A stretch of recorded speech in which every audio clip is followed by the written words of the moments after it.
제주 외국어고등학교 2학년 김지향 학생입니다. 진흙 속에 피어난 연꽃 Rose Flowers Blooming in the Mud 란 주제로 발표하겠습니다.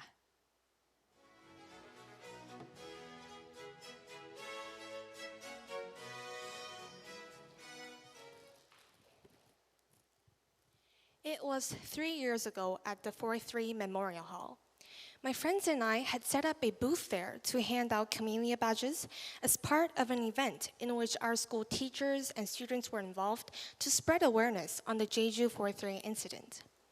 These badges were handcrafted from red, yellow, and green construction papers.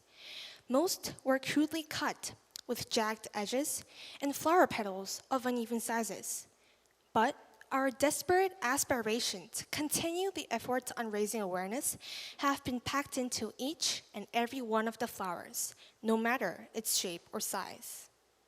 The eyes of preschoolers entering the memorial hall twinkled with curiosity as they received the Camellia badges. And at that moment, I realized that there is no fancy, grandiose path towards the noble truth. As a high school student, there was something that I could do to preserve this fragment of the light. Walking down the memorial hall, looking at the footsteps of the brave people who had fought against the tragedy of Jeju, I decided that I would like to recount with you about Jeju's tragedy, reconciliation, and the common values that I was able to realize.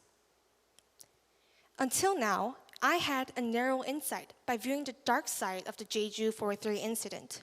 For example, the massacre, the armed struggle, and the torture and pain the victims and their families had to deal with. But I was also acquainted with the just people who I consider as these lotus flowers blooming from the mud. And it's because the lotus flower blooms splendidly from the mud, symbolizing its fragrant and fresh nature of purifying the world. Likewise, there was the just people who had done their best in their positions to prevent bloodshed in the early armed uprising by protecting the Jeju people.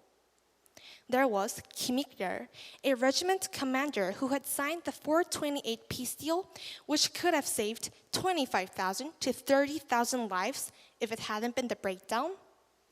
Moon Young-sun, a police chief who refused to shoot preliminary detainees caught under the name of a man who could possibly go along with the enemy, and Ko Hee-jun, a member of Seocheong who had refused and saved the innocent residents of Jeju. These men were silver linings for the Jeju people, keeping their faith to prevent unfair sacrifices amid the genocide. Some of you may know the stories of these heroes prior, or some of you may not. Regardless, I hope you realize the common value that we need in order to go through our lives in the future. And it's about solidifying our society. There are still too many conflicts and tragedies in our modern society. Respect of human rights is being disparaged due to this discriminatory thinking that is perpetrated on the grounds of different ethnic groups, different skin colors, different gender, and different age.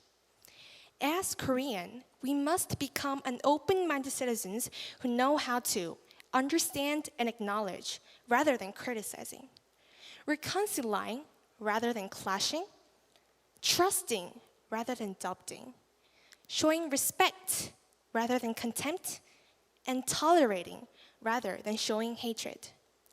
The just people's footprint from the past has become an example of what kind of life we should live and how to keep in check on possible social irregularities so that this kind of disaster does not happen ever again. In his memoir, Kim Ik-yeol has left his reason for his writing. It's because the distorted 4-3 records has covered up the seated figures of the U.S. Army government and the police's mistake.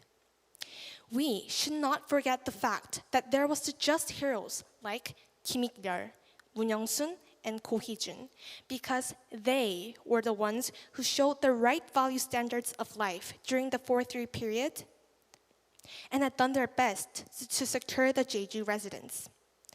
We need to inherit the spirits and values left behind by the just people of the Jeju 4-3 incident and look for the light even in the darkest times. Thank you.